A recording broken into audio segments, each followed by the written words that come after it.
Buenas noches para todos. Hoy estamos en este podcast que se va a llamar ¿Cómo sobreponerse a una pérdida? Soy Alfonso Lasprilla, tengo como invitado a Germán Huérfano. Nos conocemos hace muchos años, no les decimos la cantidad de años porque son muchísimos años, desde la época de la Universidad La Gran Colombia.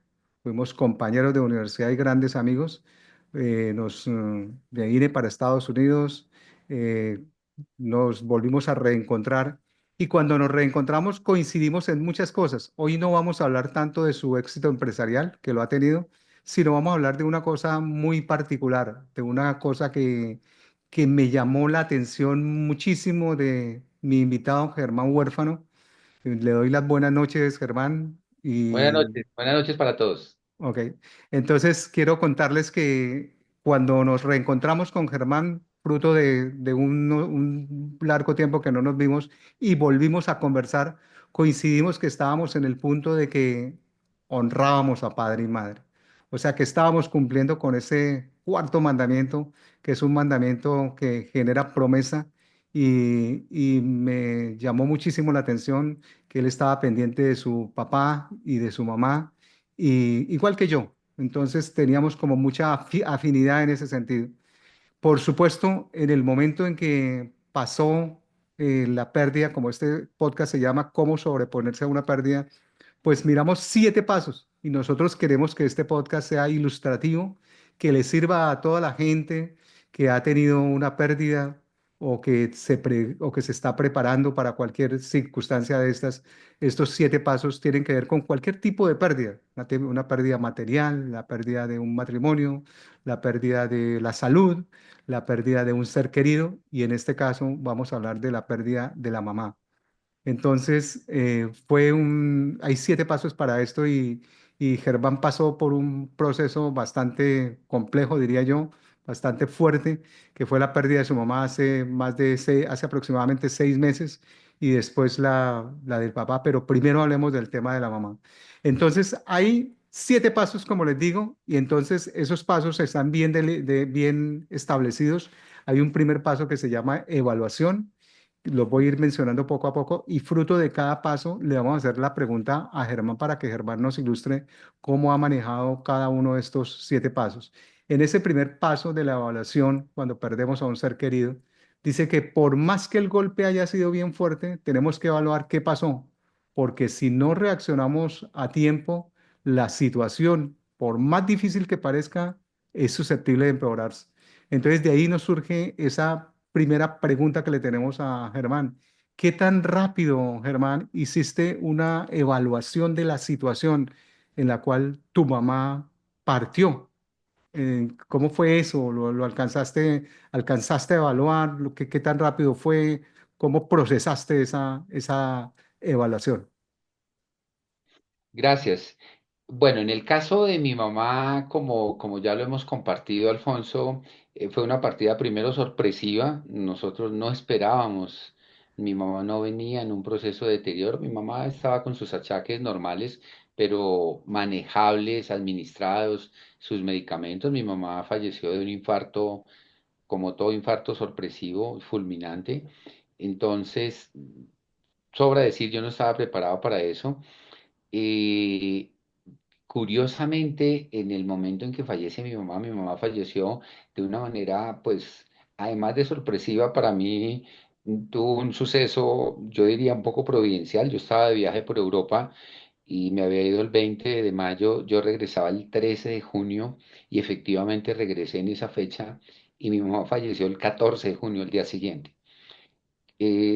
Yo charlaba casi todos los días con ella, la llamaba, ella se confundía un poco con las fechas por su edad me tocaba aclararle que era el 13, que era el 13, que yo llegaba y cuando yo llegué ya el 13 la notifiqué que ya estaba en Bogotá y al día siguiente, cuando iba a verla, fue que falleció. Entonces, primero hay un tema como un poco de premonición, diría yo como si mi mamá me estuviera esperando para irse, de llegar un día y fallecer al día siguiente. Y es una cosa bastante milagrosa, diría yo también. Y en el momento en que mi mamá fallece, mm, yo pues la forma en que yo valoré el tema de mi mamá, yo lo valoré en un sentido, en dos sentidos. Primero, en que no me sentí con cargo de conciencia porque a mi mamá le di pues todo el amor que pude darle, las atenciones que querías, las visitas, el acompañamiento, todo. Entonces, por ese lado sentí una satisfacción, pero en ese momento mentalmente hice como un recorrido de los últimos años y sentí que le había faltado darle más, me había faltado. Es una sensación como de que no es, de que la cuenta estaba en rojo todavía. En gratitud esencialmente, y lo único que recuerdo con exactitud es que hice un recorrido mental de los últimos años y como si yo hubiese hecho un autoexamen para saber qué días le fallé, en qué eventos le fallé a mi mamá. Y claro, me laceré, me reproché un poco que me faltó. Esa es la reacción primera, ¿no? La primera La primera reacción reacción de esa evaluación. de Pero evaluación, sí, es en, eso en especialmente. ese primer paso de evaluación fue la manera como lo viste, como en ese primer paso. Después hay un segundo paso que es el primer control. Se llama, esto lo han estudiado psicólogos, analistas, y son las recomendaciones y las recomendaciones que nosotros le estamos haciendo a la gente cuando tienen una pérdida. Y nosotros creemos a veces, como lo hablábamos extra micrófono, que a veces creemos estar preparados, pero nunca estamos preparados para una situación de estas. Pero entonces, en ese segundo paso, que es el primer control, ante una pérdida hay que hacer un primer control para impedir que el daño se multiplique. La manera como manejamos la mala noticia prueba de que estamos hechos. Entonces, la pregunta que te tengo, Germán, con respecto a eso es, ¿cómo manejaste la partida de tu mamá con relación a tu papá? Porque tu papá, pues, también podría sentirse afectado. ¿Cómo fue eso? ¿Cuál fue la manera prudente, si cabe la palabra dentro de ese tema? ¿Cómo se manejó esa situación frente a tu papá? Uy, esa pregunta es uy, fue muy complicado. Mi papá tiene, en ese momento tenía 6 años más que mi mamá. Mi papá tenía 91 años, mi mamá 85. Mi mamá falleció en su casa, mi papá falleció en el segundo piso. Mi papá no oía muy bien y él no identificó como esa urgencia que se presentó, las personas que fueron a reanimarla, etcétera. No entendía mucho.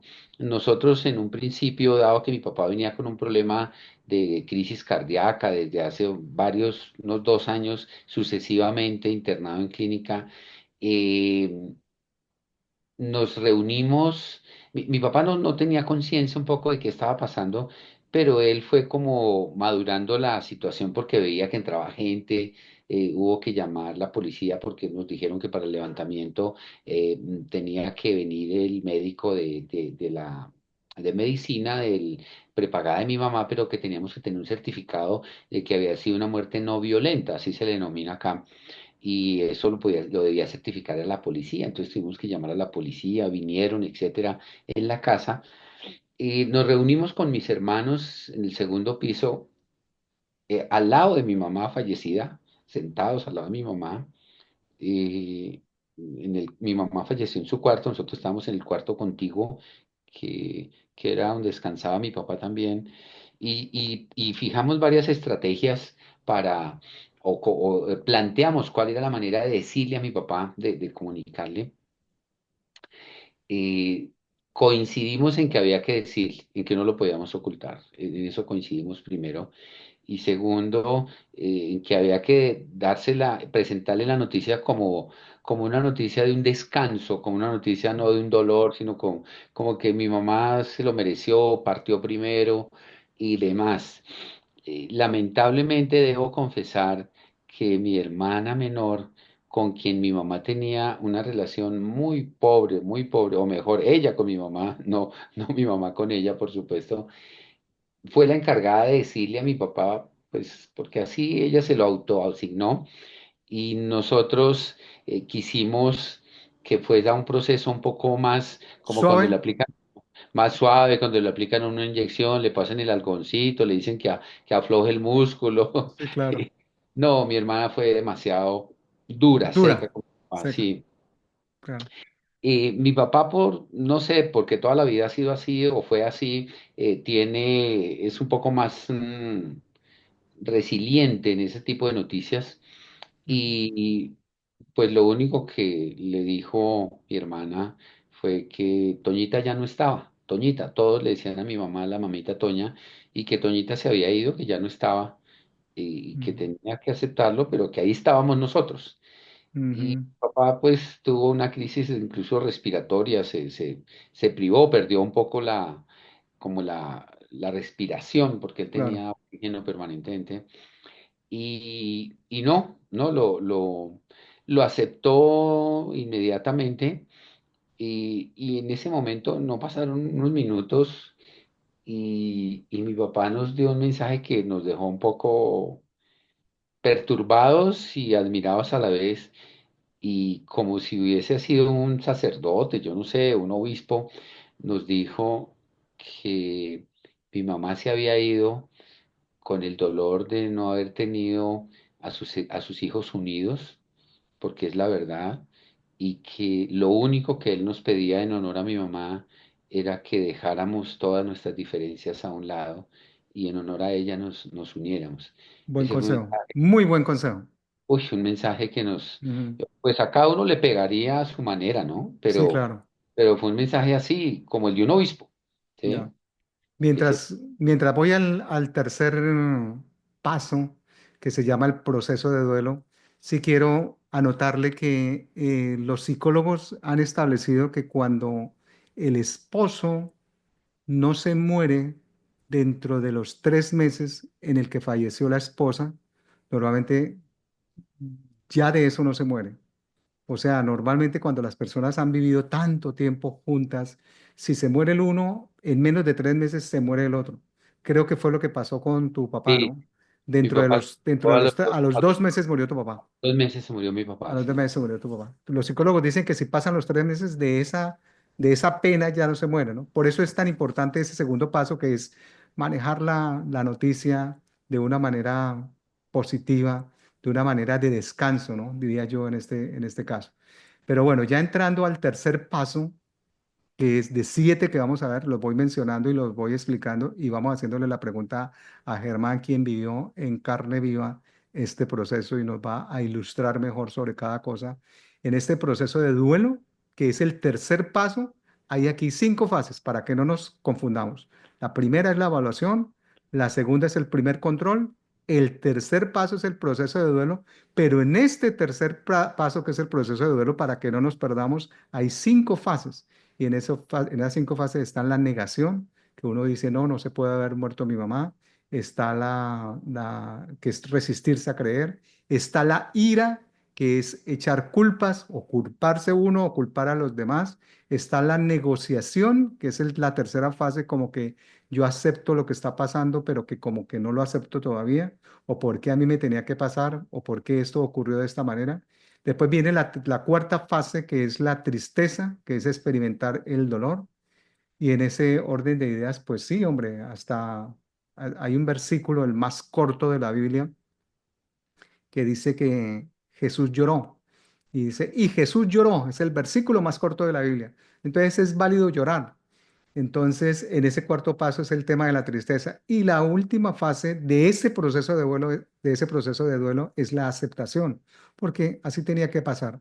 Entonces, ¿cómo manejaste este proceso? ¿Por qué fases pasaste, Germán? O sea, al principio lo negaste, te echaste la culpa a ti, echaste la culpa a los demás. Creo que te echaste algunas culpas como nos estabas contando en los pasos anteriores. Y experimentaste un sentimiento de tristeza profundo en ese momento o lo tuviste que aplazar. Hay gente que dice, en este momento no puedo hacer el duelo, tengo que aplazar la tristeza para otro día porque tengo que ocuparme de muchas cosas. Esas cosas que nos cuentes de verdad que tienen que ser muy reveladoras. Gracias. Sí, uy, sí, estaba tomando nota acá. Y claro, claro, la negación la tuve toda la negación la tuve. Tan pronto como veía a mi mamá en su lecho, con su absolutamente inmóvil y fría, la negación fue lo que más invoqué. no lo aceptaba, no era para mí, no lo creía, no, me negaba la palabra literal a que eso fuera verdad. Em, lo que más hice fue, y es una experiencia que nunca en la vida la había tenido, tal vez no la volvería a tener, no sé, ojalá no la vuelva a tener con un hijo, pero abracé a mi mamá, me acosté al lado de ella, ya fallecida. Creo que es un acto que cualquier persona diría que no lo haga por razones incluso sanitarias, ¿no?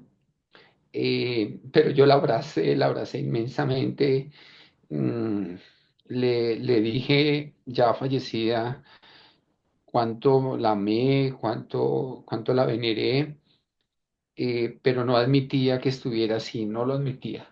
Uy, ese fue un proceso como de, yo estuve ahí con mi mamá como 2 horas. No, hice un acto como de, me faltó, me arrepentí de lo que no hice, a pesar de que siento que hice mucho, que le entregué muchos años de gratitud. No tuve ira, no tuve ese sentimiento, no lo experimenté.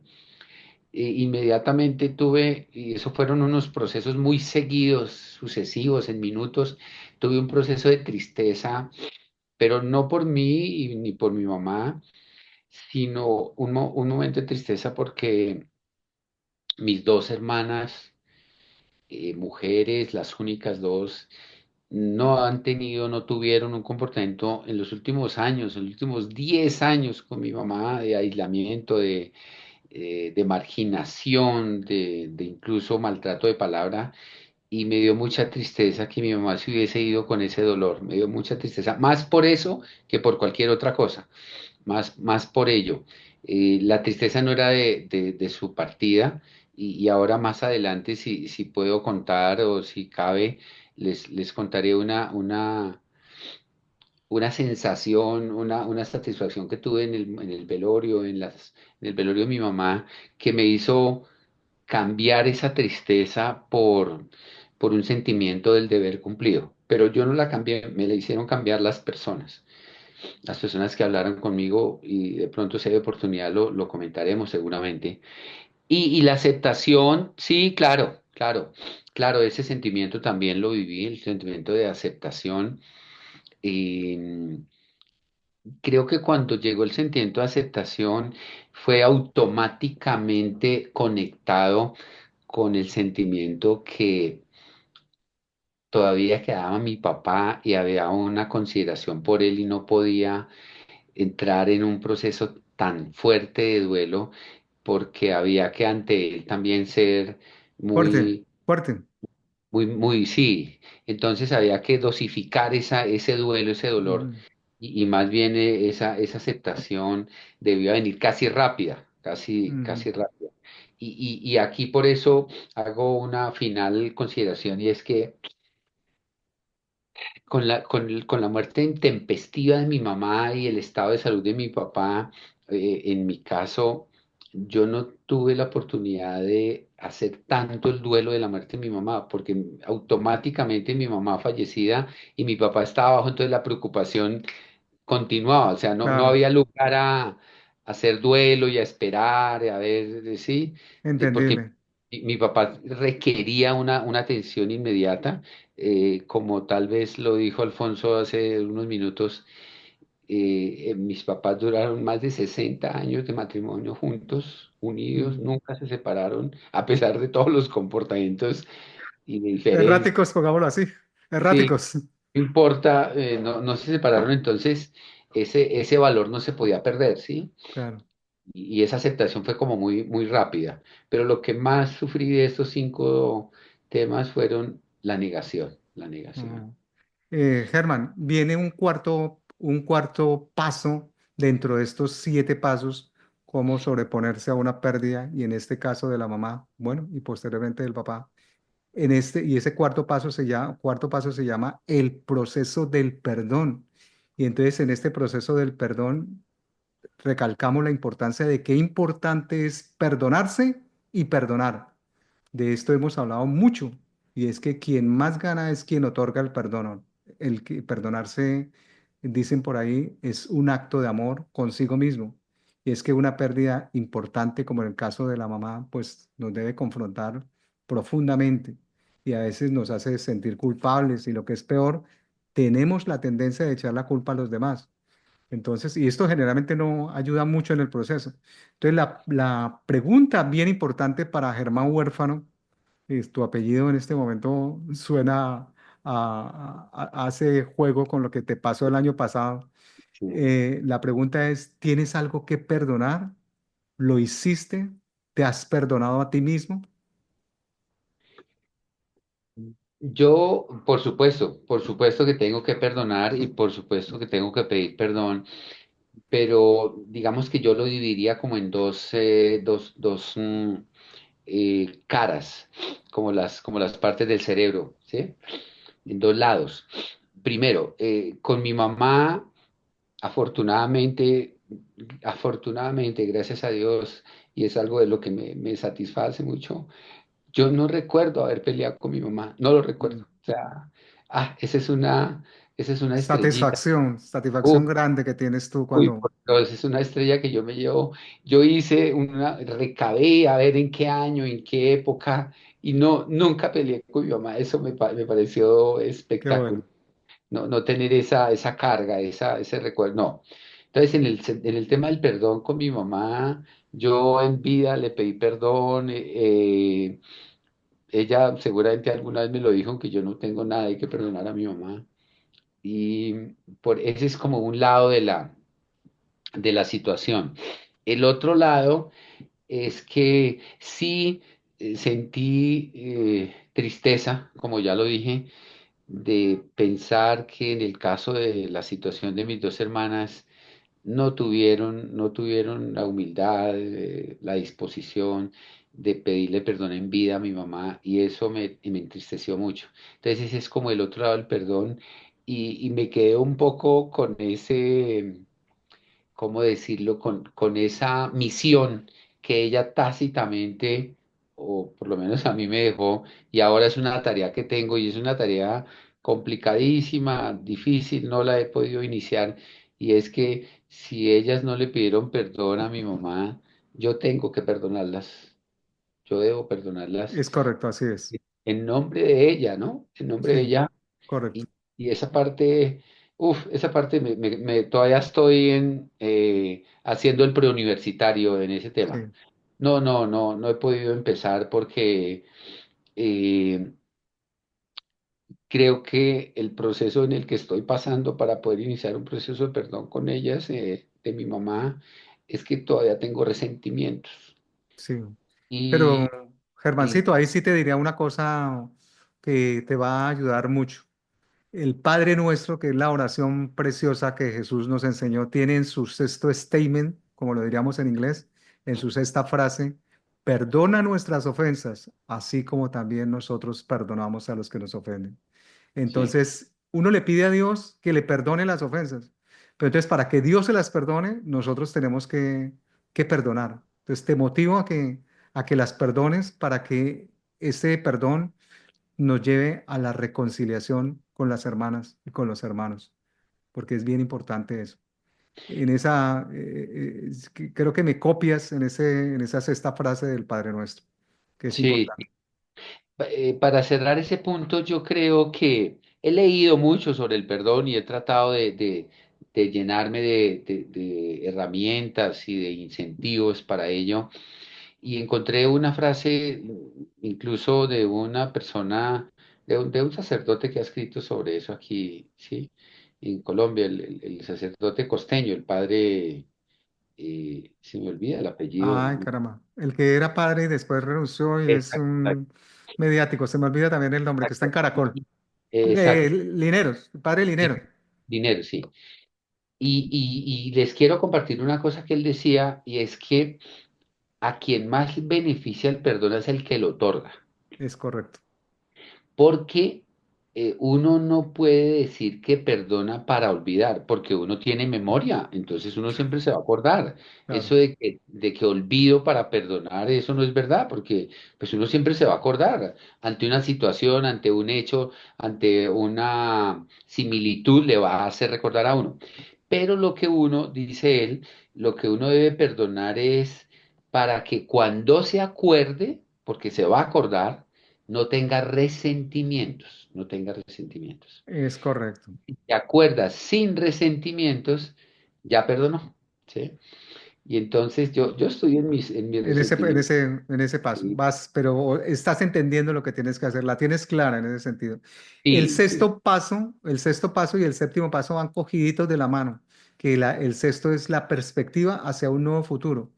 Cuando se pierden los padres y en un periodo tan corto como es el que tú los perdiste el uno del otro, primero tu mamá hace 6 meses y luego tu papá hace 6 meses y el otro 4, El o cuatro, sea, sí. fueron a los 2 meses el uno del otro. Pues imagínate que uno cree, y eso lo hablábamos extra micrófono, que uno está preparado y realmente no lo está. Y aún así, la vida continúa y tenemos que crear una perspectiva hacia un nuevo futuro. Entonces, la pregunta que surge para Germán Huérfano en este sexto paso es, ¿cómo es ese nuevo futuro? ¿Cómo ves esa nueva vida? O sea, tú ya comienzas a vislumbrarte, te paras en aquel balcón imaginario del cual hablaba Robert Waterman, del libro Mentes del Estratega, y te ubicas allá y dices, ¿cómo es Germán Huérfano? Ya no tienes que llevar a la mamá al médico. Mis amigos se encontraban contigo cuando estabas llevando a tu mamá al médico, cuando estabas llevando a tu papá. Ya no es así, ya no los estás visitando. Tu vida cambia. Entonces, cómo es ese nuevo futuro? ¿Cómo lo vislumbras? Porque apenas han pasado 6 y 4 meses. Ajá. Uy, eso tiene como unas dos o tres etapas, Alfonso. En primer lugar, los primeros, el primer mes fue muy duro en el cambio de dinámica de vida, porque uno tiene una agenda que con los papás, por lo menos en mi caso, era absolutamente respetable, dedicada, rigurosa, por decirlo de alguna manera. Entonces, dada la edad y dada la atención con mis papás, yo llegué días, especialmente los fines de semana, aunque también entre semana iba, en que no me sentí, ¿qué voy a hacer hoy? No tenía nada que hacer, me sentí como sin oficio. Desubicado.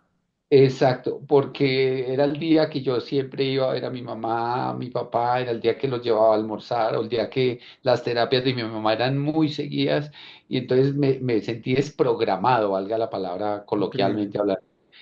Y digamos, esa es como, como una primera situación. La segunda es algo, ahora sí cuento una experiencia que viví en la funeraria, porque en el caso personal, no sé el de mis hermanos, el familiar uno, el tío dos, el primo, el amigo, el vecino, y en el primer día, en el día de velación de mi mamá, me sucedió una cosa que debo compartirla porque fue muy grato, y es que todas las personas no me daban condolencias, no me daban el pésame, me felicitaban por haber tenido una excelente relación con mi mamá.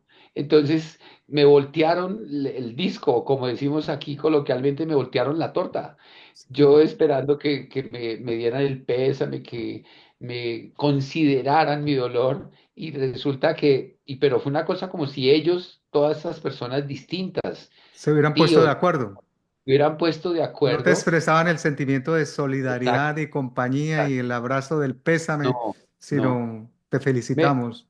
felicitaban por haber sido un buen hijo, y porque Qué decían que bonito. mi mamá era especial conmigo, y que debía estar era tranquilo, satisfecho, que debía de estar, era estar orgulloso.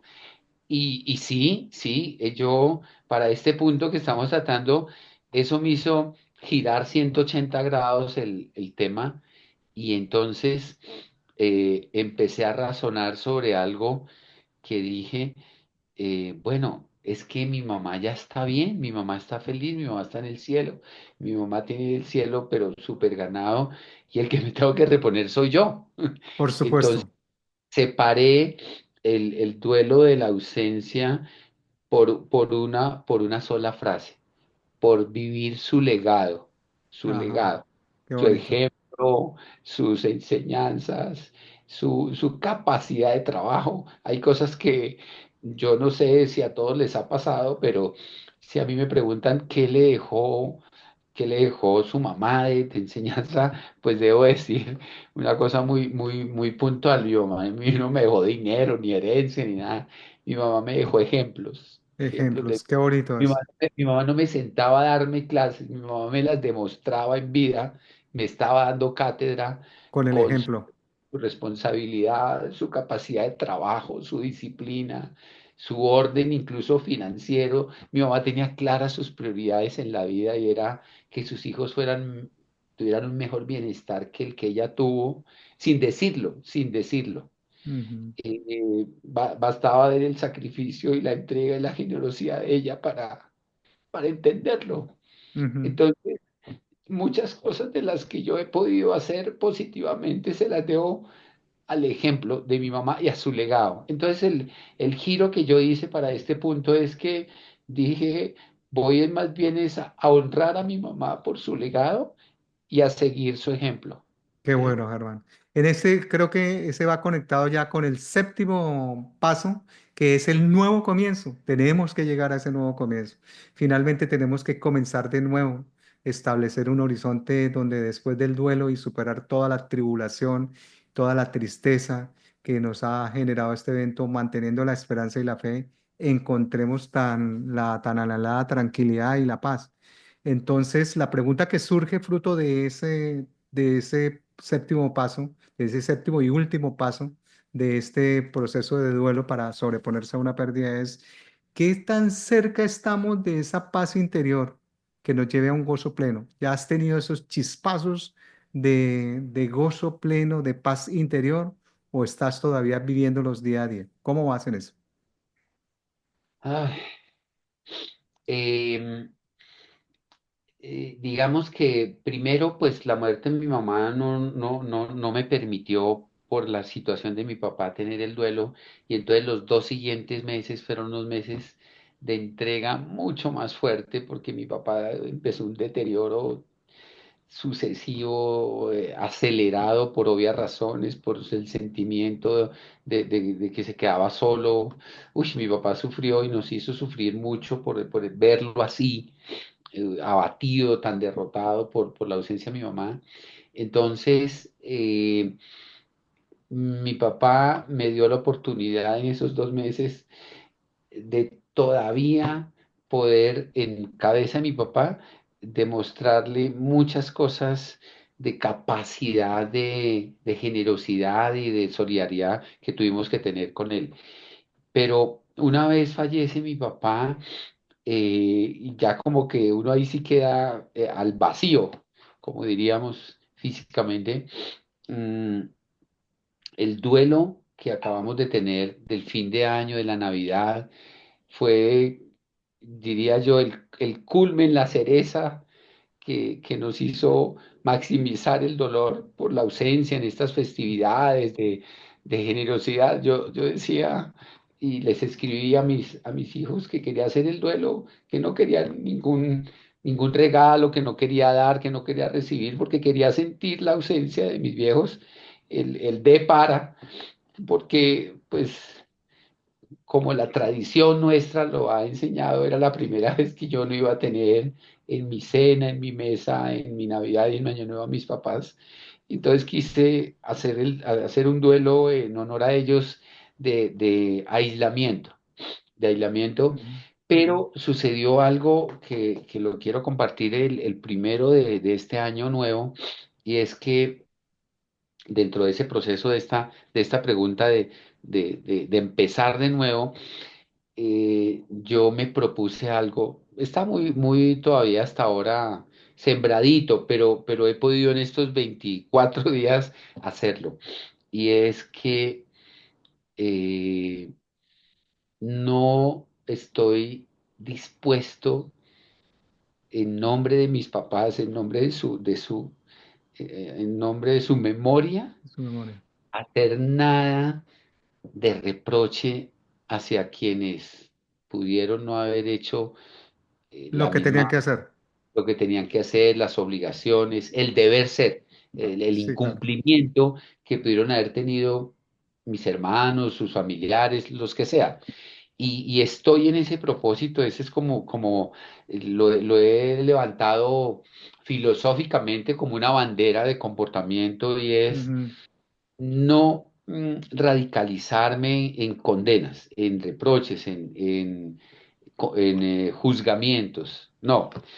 Y estoy pensando, y así lo quiero, que sea el prefacio al proceso de perdón que tengo que otorgar, ¿sí? Y Perfecto. entonces no voy a reprochar más ya lo que dije a mis hermanas, lo que tenía que decir, y lo que me dije a mí mismo también. Entonces, no quiero preocuparme por el comportamiento que haya sido condenable de mis cercanos y hasta de mis colaboradores o de mis familiares. No. Entonces estoy como en esa onda, ¿sabe, Alfonsito, hermano? Estoy en Sí. esa onda de evitar todo lo que sea juzgar, Perfecto, juzgar. creo que haces lo correcto, Germán. Mira que estos 30 minutos se pasaron volando, pero hemos aprendido y la idea de esta conversación, de este podcast, cómo sobreponerse a una pérdida de la mamá en este caso y del papá en el caso de Germán también que perdió, es que nos enseñe a nosotros, que nos ayude a comportarnos, que nos ayude a llevar ese camino de perdón y ese camino de reconciliación. Creo, Germán, que mi admiración por ti continúa, sigue siendo fuerte. De verdad que como manejabas en vida tu relación con tu mamá y con tu papá, yo también, si hubiera podido estar allá presente ese día, te digo lo mismo que te dijeron tus amigos, tus familiares y todas las personas que estuvieron cerca. Te felicitamos por Gracias. haber tenido esa relación con tu mamá y con tu mamá y con tu papá y ese comportamiento tan cuidadoso. Creo que has cumplido perfectamente el cuarto mandamiento, honrar a padre y Uy, madre. total, Te total, felicito, Germán. Te esa mando, parte me la llevo en un brochecito, lo tuve y lo practiqué, gracias a Dios, y lo cumplí. Y esa es ese es un hecho que a mis hijos se los comparto mucho. Digo, y ellos lo saben, ellos lo saben. No, yo en eso me quedé chuleado, ¿sí? mm, Sí. Y a pesar de eso tengo dolor, por supuesto, en la parte, pero como le repito, Alfonso, y para todos, ahora vivo de su legado, sí, qué bueno. de sus ejemplos, de su capacidad de perdón, de trabajo, de disciplina, de generosidad, de solidaridad, y eso es lo que tengo que practicar, ¿sí? Pero Muchas gracias, hermancito. me falta lo del perdón. Sí, en la próxima tendremos que hacerle seguimiento a cómo va esto. Y sobre todo, Germán ha sido una persona exitosa, de esto nos ha enseñado bastante y también en la parte empresarial. Germán ha estado en el sector financiero, ha sido también una persona muy exitosa. O sea que el próximo podcast creo que va a ser sobre un tema distinto, pero sin lugar a dudas le haremos seguimiento al tema del perdón, al tema de la Gracias. reconciliación. Como un abrebocas, el otro año, si Dios quiere, estamos cumpliendo con nuestra empresa 20 años continuos de actividad, 20 años, 20 declaraciones de renta. Sí, un, Entonces, un empresario uy, hay mucho que virtuoso después contar de de esto. haber trabajado en el sector financiero y no es fácil hacer empresa. Y Germán se ha mantenido en ese tema, ha generado empleo, ha Sí, sido de verdad que es una persona de la cual uno se siente orgulloso de ser su amigo. Así que mi gracias, profunda admiración, Germán, como siempre, y mi cariño. Te mando un gracias, abrazo y hermano. nos veremos en el próximo chat, en el próximo podcast, ¿ok? Un Gracias, abrazo. Alfonso. Hermano, Bueno, un abrazo, gracias, lo mismo, bueno, gracias. gracias. Hasta Chao. luego.